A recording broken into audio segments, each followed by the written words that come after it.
Welcome to our 7th show of the program New Ideas. As indicated in previous shows, this New Ideas program was originally meant to be targeting Middle Eastern Arabic-speaking community to disseminate untraditional ideas and views to societies that seem to be unrelentingly traditional. However, our initial research indicated to us that English-speaking American audience would be also interested, especially when it comes to issues of common interest such as dialogue among religions, conflict of cultures, political Islam and modernity, and so on.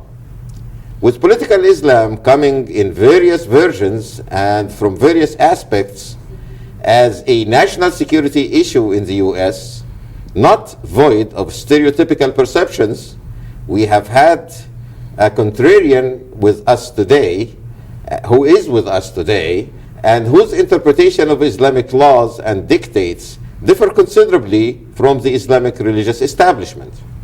In this show, which lasts about 28 minutes, we will start with a summary of the ideas that he raised in previous shows concerning political Islam, and we will ask him about whatever solutions he claims to have concerning fighting not only terrorism but perceived conflict of interest between the Muslim and Western worlds.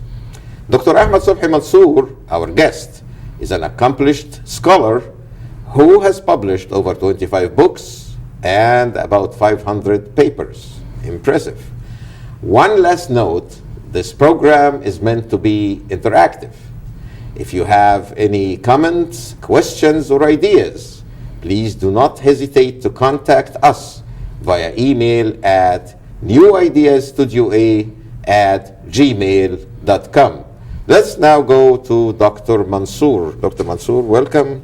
Thank you. To this show, number 7 now you have with us. We would like to get just a summary of what we have done in the last few sessions. We talked about the concept of jihad, and I would appreciate it very much if you give us just a definition according your definition of jihad in Islam. Yes, thank you.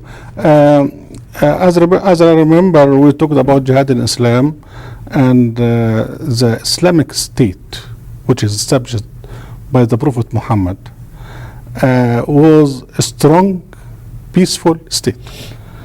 And being strong is to keep peace, because if the state is weak, this may encourage the enemy, the transgressor, to attack it. So it has to be strong. Also, it has to be peaceful, as this is Islam is built on peace. So the Islamic State does not start war, does not resort to war, as if it is the last solution Last for it. resort. Last resort. I get the idea. What you're saying is that you have a good Islamic state should be a deterrent state. It should not be on the offensive. I remember from they use these terms, offensive and defensive. It's a defensive state. And in order to afford to be defensive all the time, according to the Islamic dictates, it should be strong. Yes. So that there would be no persuasion. Yes. By this way, the Islamic states, keep the lives, save the lives of its people and the other side people also. This is the means when it is a strong state, it established peace. The other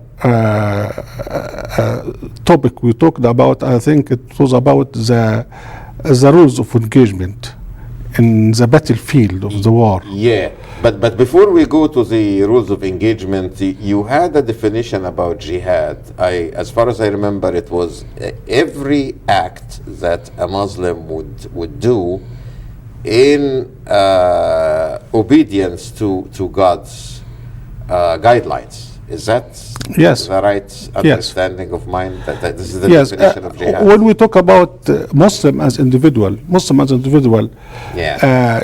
respect other people a choice of freedom of religion, respect the diversity in religion, and as long as anyone is peaceful, he is a Muslim, he is a brother and sister, as long as they are together peaceful, and everyone is responsible for his own choice in field of religion, and all of us will be questioned by God only in the day of judgment according to his freedom of choice.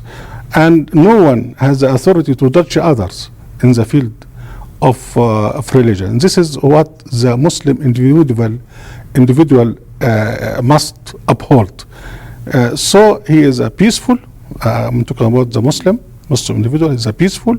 He respect other people choices and freedom of religion. More than that, he is a tolerant.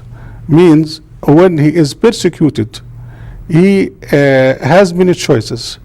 If he is persecuted by others who impose their own religion on him, he has excuse. Basically, most of what you recommended concerning this point is kind of passive resistance. Yes. Ranging from trying to show forgiveness to the enemy, to immigration, I guess. Yeah, to escaping from the enemy. Yes, because he, the Muslim, he belongs to the freedom of religion.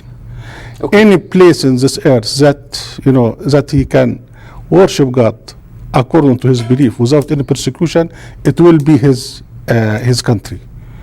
How does this relate to the concept of jihad in the minds of people right now? Is suicidal attacks, is 9/11, is trying to explode trains that are full of civilians and so on. How could you reconcile this?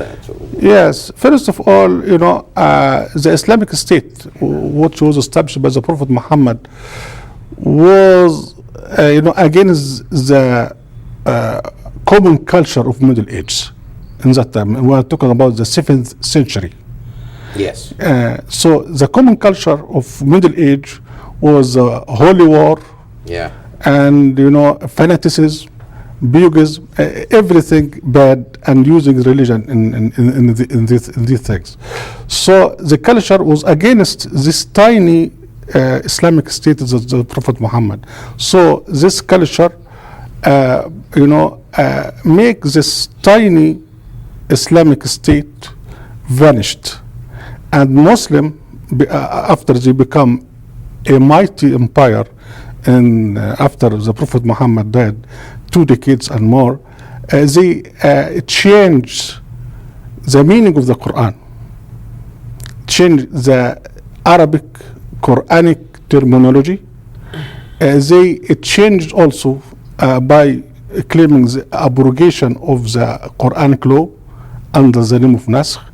They attributed saying to the Prophet Muhammad 2 centuries and more after his death, and all of this to justify the culture of fanaticism, which was the same culture of all the people in the Middle Ages. Okay. But after that, in our time, the Saudi. We will go to that. This one.